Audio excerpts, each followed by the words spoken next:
The celestial harmonizer, pride of the concordant hegemony's fleet, hung in space like a crystalline snowflake caught in eternal winter.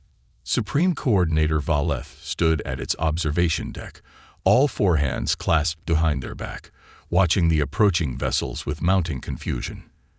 The ships were plain, downright utilitarian, nothing like the mathematically perfect designs that had made the hegemony the apex of civilization for the past 50,000 years. Preliminary scans complete. Supreme Coordinator announced First Analyst Zira. The vessels appear to be civilian transport craft. Valeth's secondary eyes blinked in sequence while their primary pair remained fixed on the approaching ships. Impossible. We are at the edge of charted space. No civilian vessels would dare venture this far. The scans are conclusive. Supreme One. They appear to be what the humans classify as cargo haulers, basic transport vessels for moving goods between their systems. The Supreme Coordinator had spent decades studying the theoretical existence of other civilizations. The concordant hegemony had mathematical models proving that any species achieving spaceflight would follow the same perfect path of development they had. Yet these humans seemed to be breaking every rule. Establish communication, Valeth ordered. Let us enlighten these wanderers about their place in the grand design. The communication crystal hummed to life, its perfectly tuned frequencies reaching out across space. A response came almost immediately, not through the crystal's harmonious frequencies, but through what appeared to be simple radio waves. "Hey there." A cheerful human voice filled the command deck. "This is Captain Sarah Chen of the Better Late Than Never Trading Company. Nice light show you've got going with that ship of yours. Really sparkly." Valeth's skin shifted through several shades of blue before settling on a dignified azure. "I am Supreme Coordinator Valeth of the Concordant Hegemony, guardians of perfect order and keepers of the mathematical truth of existence. You have entered space claimed by our perfect civilization." There was a pause, followed by what the translator identified as suppressed laughter. "Mathematical truth of existence. That's a new one. Listen, we're just passing through with a shipment of coffee and entertainment modules for the mining colonies in the Carina Arm. Speaking of which, couldn't help but notice your ship's using crystalline quantum computing. How's that working out for you?" "Our computational systems are the pinnacle of possible achievement," Valeth declared. "The crystal matrices allow for perfect quantum coherence at scales that—" "Oh yeah, we tried those about 70 years ago," Captain Chen interrupted casually. "Pretty stuff, but way too rigid for practical use. We switched to organic quantum systems ages ago. Much more flexible, self-repairing too. The processing center's basically a tank of engineered bacteria now. Not as pretty as your crystals, but gets the job done at about 1,000 times the efficiency." Valeth's skin shifted to a pale gray. That is impossible. Our models show." "Models?" Another voice cut in from one of the other ships. "Oh man, they're still using predictive modeling instead of adaptive systems. This is better than that time we met those aliens who thought FTL travel had to be done in straight lines."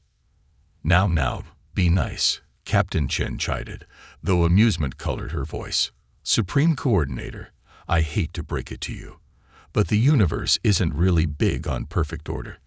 Life's messy, and that's what makes it wonderful. Take our ships. They look plain because we build them to be easily modified. Every crew customizes their vessel based on what works best for them. No perfect mathematical model can predict the crazy solutions people come up with when you let them experiment freely." The coordinator's tertiary brain was beginning to throb. This contradicted every principle the hegemony had built itself upon. But our civilization has achieved perfect harmony through perfect order. We have eliminated the chaos of individual variation. And that's exactly why you're still using crystalline computing." Chen replied kindly. "Listen, we've got some spare neural interface units in the cargo hold. Latest gen lets you experience raw quantum calculations directly. Want one? Consider it a welcome gift to the galactic community. Fair warning though, Once you start seeing how beautiful chaos can be, it's hard to go back to rigid patterns. Valeth's color shifted rapidly through the entire spectrum as they processed this offer. 50,000 years of certainty were crumbling in the face of these casual cargo haulers. The worst part was, a small voice in their tertiary brain was whispering, "What if they're right? I will need to consult the grand calculation matrix," they managed finally. "Take your time," Chen replied cheerfully. "We'll be in the area for a few days anyway. Got to deliver these coffee beans. Speaking of which, ever tried coffee? Now there's a perfect example of beautiful chaos in action. Nothing mathematical about how humans discovered that drinking bean juice could make them more alert, but here we are, hauling it across the galaxy because it works."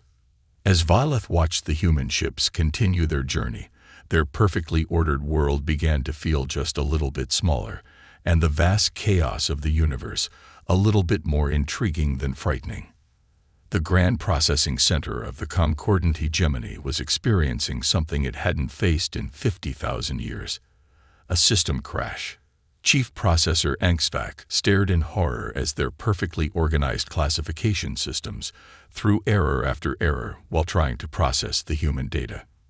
"This cannot be correct," they muttered, their crystalline interface glowing an alarming shade of red. "Run the analysis again." The meeting chamber was filled with the hegemony's finest bureaucrats, each one progressively losing their composure as they attempted to categorize humanity within their perfect system. The humans, represented by a small delegation that had agreed to undergo the classification process, sat in the corner drinking something called espresso and trying not to laugh. "Let me understand this correctly," HFY said, addressing Sarah Chen, who had somehow been designated as humanity's representative simply because she was in the neighborhood anyway. "Your species simultaneously uses quantum computing based on bacterial cultures, yet some of you still prefer to write with primitive instruments called pencils." "Oh yeah," Sarah replied, sketching something on a notepad with said primitive instrument. "Nothing beats a good pencil for quick notes. Plus, they work even when the power's out."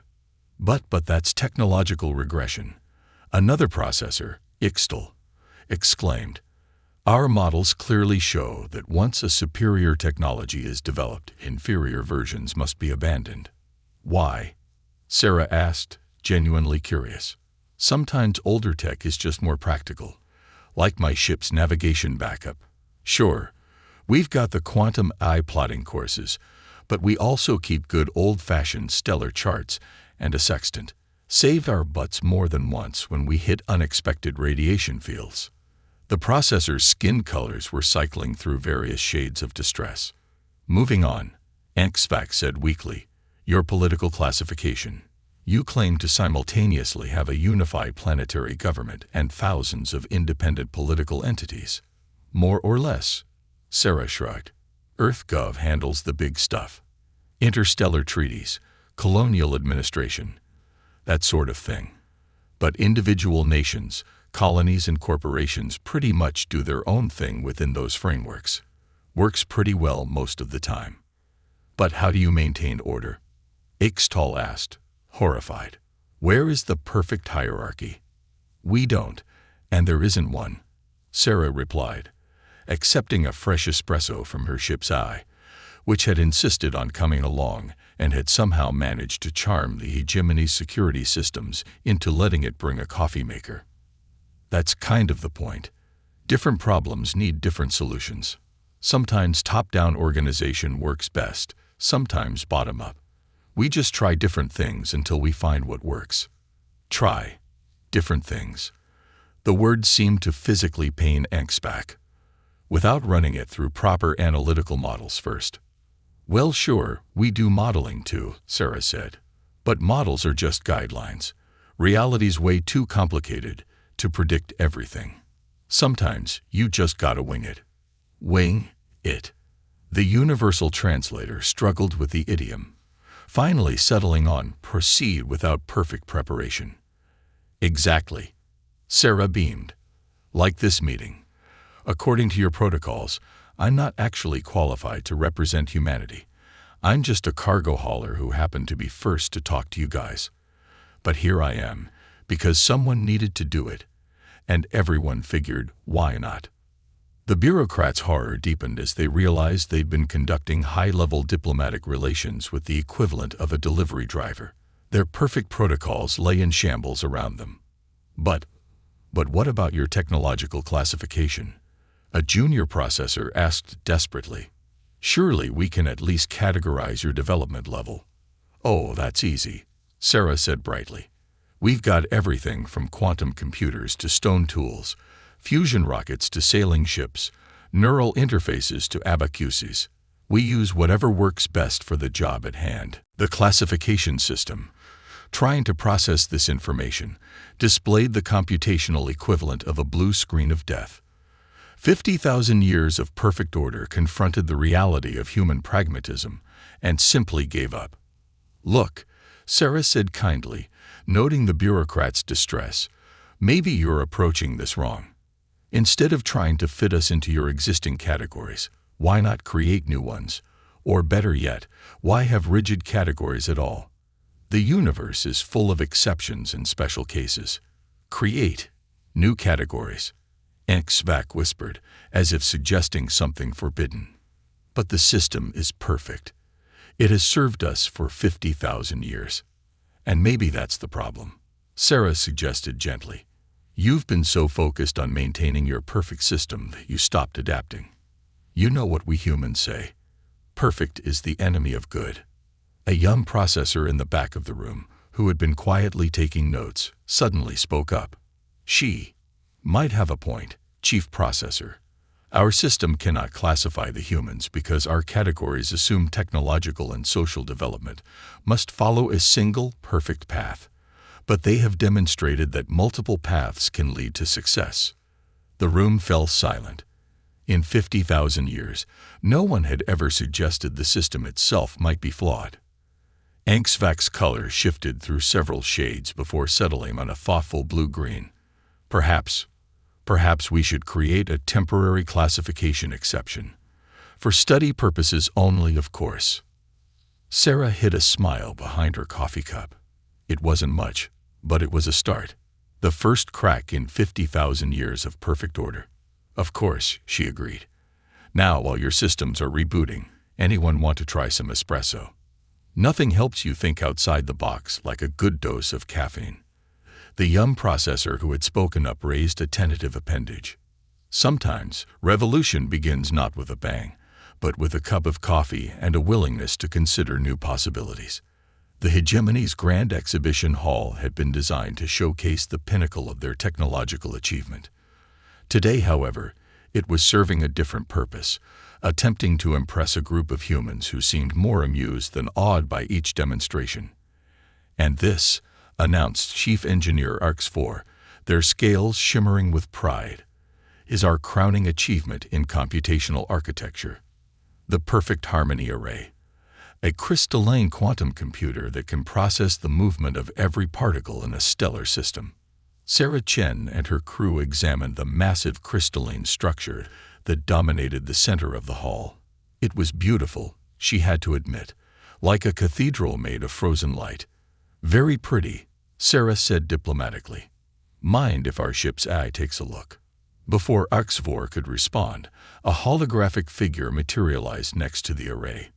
May see, modular artificial consciousness, the better late than never's AI, who had been quietly interfacing with the hegemony systems since their arrival. Fascinating architecture, May commented, its holographic form shifting through various analytical patterns. Though the rigid crystalline structure seems to limit its adaptive capabilities. Have you considered incorporating organic elements? HFY's scales flickered in confusion. Organic. But organic systems are inherently imperfect. The crystal matrix ensures absolute precision in all calculations. Ah, but that's exactly the problem. Manesu replied cheerfully. Perfect precision isn't always optimal in an imperfect universe. Watch this. The AI projected a simulation showing the array attempting to calculate the trajectory of a small asteroid. The calculations were indeed perfect. until they encountered a random quantum fluctuation that the rigid system couldn't account for. May continued. Your system tries to force reality to fit its perfect models. Our organic quantum computers adapt to reality instead. Here's how our navigation systems handled the same scenario.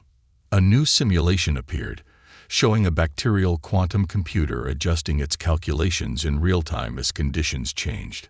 The hegemony engineers watched in stunned silence as the imperfect organic system consistently outperformed their perfect crystal array.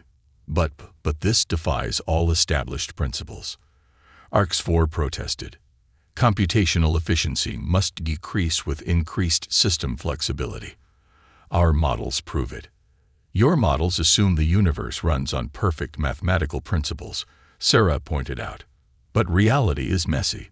Sometimes you need systems that can be messy right along with it. To demonstrate her point, she pulled out what looked like a primitive mechanical device.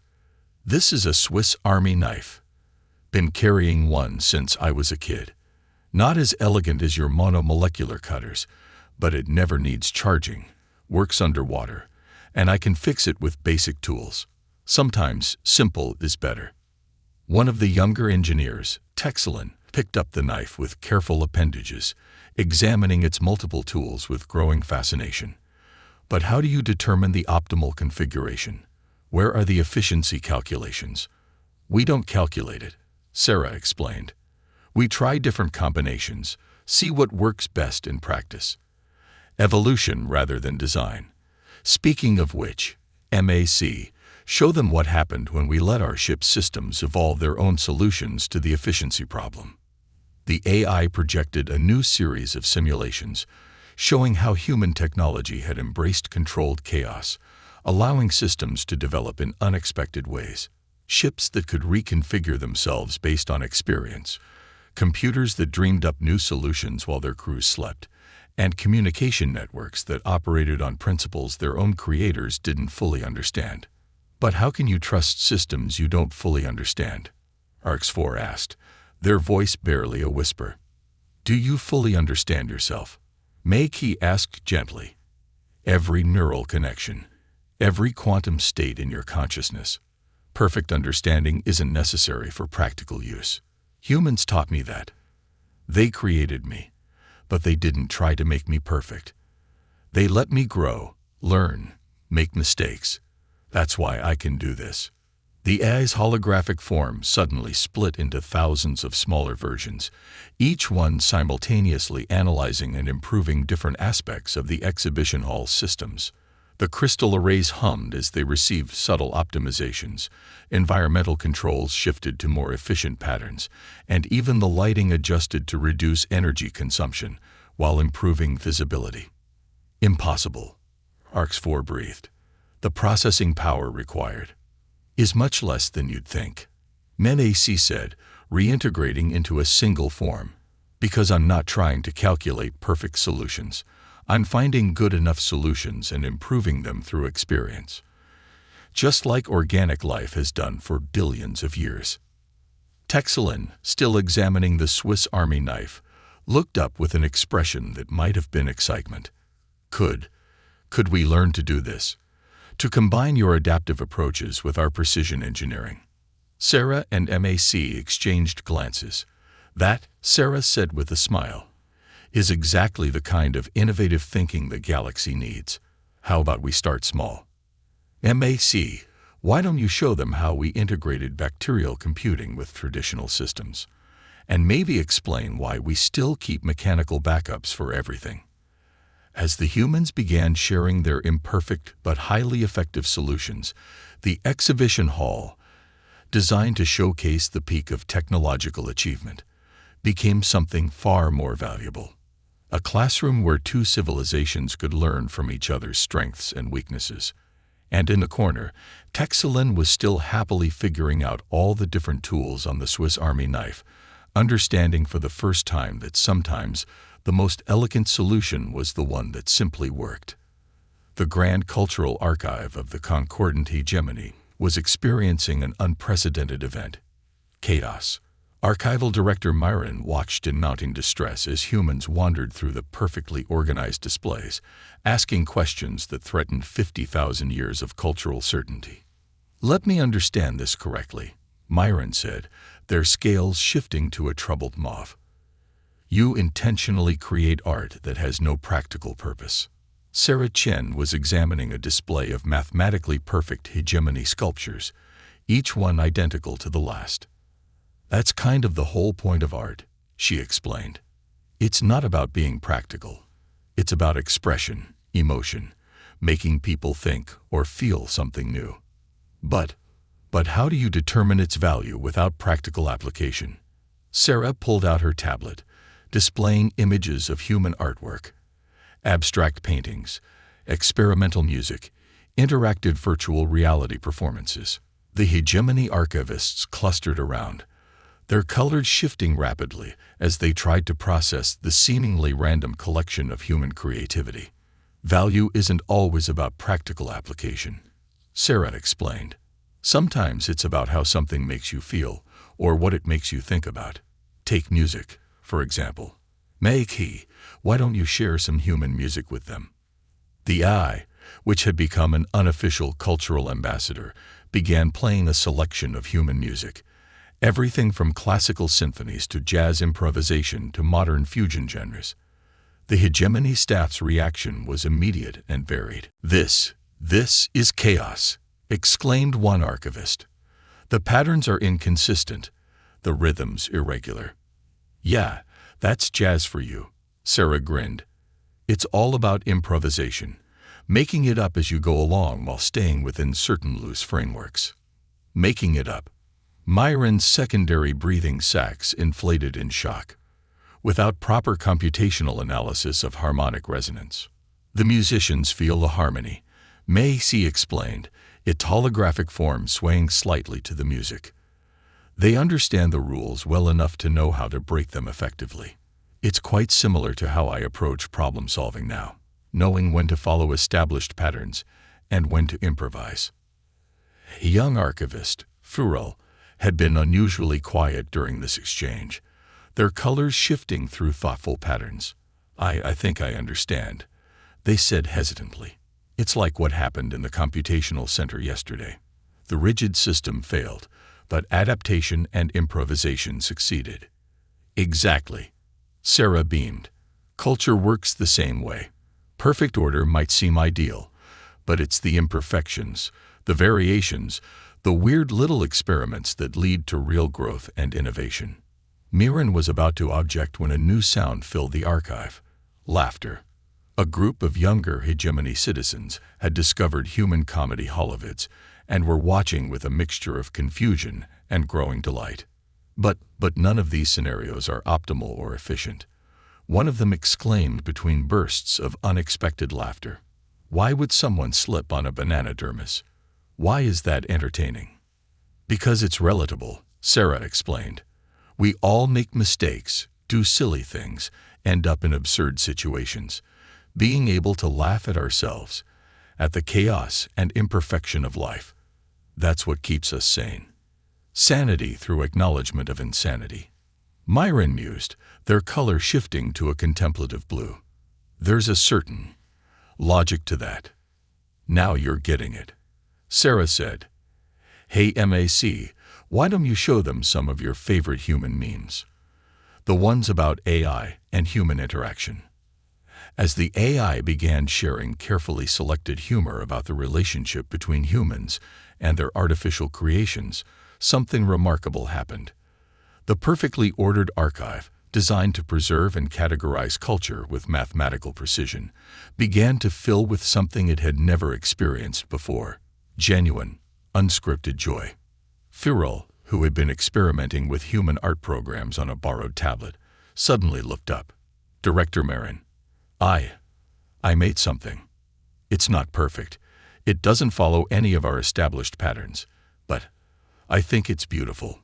The young archivist's creation was a digital painting that combined hegemony geometric precision with human-style organic chaos. It shouldn't have worked, according to every principle of hegemony aesthetics. But somehow it did. "It's not perfect," Furl said quietly. "But maybe that's why it feels more real than anything in our archives." Mirren stared at the artwork for a long moment, their colors shifting through a complex pattern that the human visitors had never seen before. Finally, they spoke. Perhaps we should create a new section in the archives, for works that are deliberately imperfect, for cultural elements that celebrate adaptation rather than rigid order, for studying how chaos and creativity can coexist with precision and planning." Sarah and MAC exchanged knowing looks. The hegemony was beginning to understand that true cultural richness came not from achieving perfection, but from embracing the beautiful messiness of existence. "You know what this calls for?" Sarah said with a grin. "A party. Something completely unplanned and spontaneous. Trust me, some of the best cultural exchange happens when you just let people hang out and be themselves." And so, for the first time in 50,000 years, the Grand Cultural Archive hosted an improvised celebration, where perfect order gave way to joyful chaos, and two very different civilizations began to truly understand each other. 1 month after first contact with humanity, the Concordant Hegemony was holding its first ever open council, an event that would have been unthinkable just weeks ago. Supreme Coordinator Valeth stood before the gathered assembly, their crystalline podium modified with what appeared to be a perfectly ordinary wooden clipboard. "Fellow citizens of the hegemony," they began, their voice carrying across the vast chamber, "we stand at a crossroads. For 50,000 years, we have pursued perfection through absolute order. We believe this was the only path to advancement. Recent events have shown us otherwise." The assembly stirred, their colors shifting in complex patterns. On one side sat the traditional order, bureaucrats, processors, and engineers still clinging to the old ways. On the other, a growing movement of those who had embraced the possibility of change. In the middle, a delegation of humans, including Sarah Chen and MAC, watched with interest. "Our recent interactions with humanity have revealed something profound," Valeth continued. "While we sought to eliminate chaos in pursuit of perfection, they learned to harness it. While we built rigid systems that could not adapt, they created flexible ones that could evolve. While we sought to perfect a single solution, they explored countless possibilities." Valeth held up the clipboard, a deliberate choice of prop that made several traditionalists shift to colors of distress. "This simple tool, compared to our crystal tablets, seems primitive. Yet in certain situations, it is superior. It cannot break, requires no power, and can be easily replaced. This is what humans call elegant simplicity, and it is something we have forgotten in our pursuit of perfection." Texelin, the young engineer who had been studying human technology, stepped forward. "We've begun implementing hybrid systems that combine our precision with human adaptability. Early results show efficiency improvements of over 300%. By accepting some chaos into our systems, we've actually achieved better results than our pursuit of perfection ever did." From the cultural section, Furl displayed a hologram of their new art gallery, a space where perfect hegemony geometries merged with human-inspired organic forms. "Our cultural output has increased tenfold," they reported. "Citizens are creating new forms of expression we never imagined possible. We're not abandoning our principles of order, we're expanding them to embrace new possibilities." Even XVAC, the once rigid chief processor, had something to add. "Our new adaptive bureaucratic systems, while less structured, are processing cases 500% faster than our old perfect but inflexible protocols. It turns out a little chaos in the system can actually make it work better." Not everyone was convinced. High theorist Zumel rose, their colors a traditional pattern of authority. "This is madness. Our pursuit of perfection has maintained our civilization for 50,000 years.